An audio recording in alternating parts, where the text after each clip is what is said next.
중앙선거관리위원회가 윤석열 정권 심판이라는 구호를 사용하는 정당 선거운동을 공직선거법 위반으로 보는 지침을 국내 각 지역 선관위에 배포한 사실이 알려졌습니다.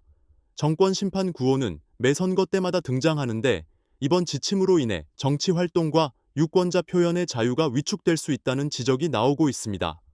지난 11일 인천투데이 취재 결과에 따르면 중앙선관위는 특정 정당을 반대하는 내용, 예를 들면 윤석열 정권 심판과 같은 구호를 현수막이나 피켓으로 사용하는 경우 이를 공직선거법 위반으로 볼 수 있다는 내용의 문서를 각 지역 선관위에 전달했습니다. 이는 공직선거법 제90조를 근거로 합니다. 이 조항을 보면 누구든지 선거일 120일 전부터 특정 정당 명칭이나 후보자 성명, 사진 또는 이를 유추할 수 있는 내용으로 선거에 영향을 미치는 광고물 사용은 금지됩니다. 즉, 선관위는 정부와 여당인 국민의힘을 동일한 주체로 규정하고 윤석열 정권 심판을 국민의힘 심판으로 해석했습니다. 공직선거법상 정치적 중립을 지켜야 하는 윤석열 대통령을 오히려 총선에 끌어들인 셈입니다. 이로 인해 인천의 한 지역구 예비후보 선거 캠프가 선관위로부터 제재를 받았다가 결국 선관위가 이를 번복하는 해프닝도 있었습니다.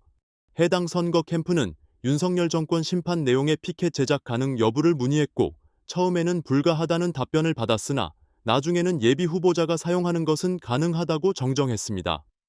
예비후보는 선거 활동을 하는 자로 특정 정당에 대한 지지 추천 반대 모두 선거운동이라 가능하다는 해석이었습니다.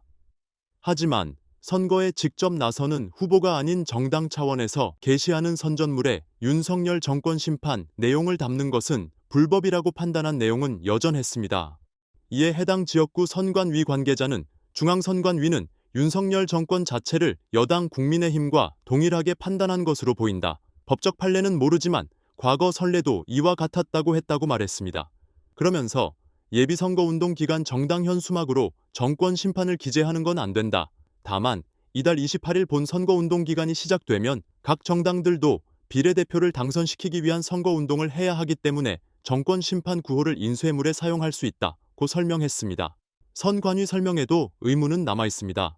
선관위의 판단은 낙선운동에 대한 유죄 판결을 뒤집은 지난 2022년 헌법재판소의 판결과도 충돌하는 지점이 있기 때문입니다. 지난 2016년 제20대 총선 당시 낙선운동을 펼친 총선시민네트워크 활동가들은 각종 보도자료와 유인물을 배포했으며 기자회견 때 낙선 후보를 명시한 피켓과 현수막을 들었습니다. 이번 선관위의 해석에 따르면 이번 22대 총선에서 부활하는 낙선운동은 말과 구호로만 진행되어야 합니다. 법률 전문가들은 이번 선관위의 판단이 정치적 비판을 위축시킬 수 있다고 지적하며 선거 기간 동안 정부에 대한 비판이 어려워질 수 있다는 우려를 표하고 있습니다. 이상 인투아이 앵커였습니다.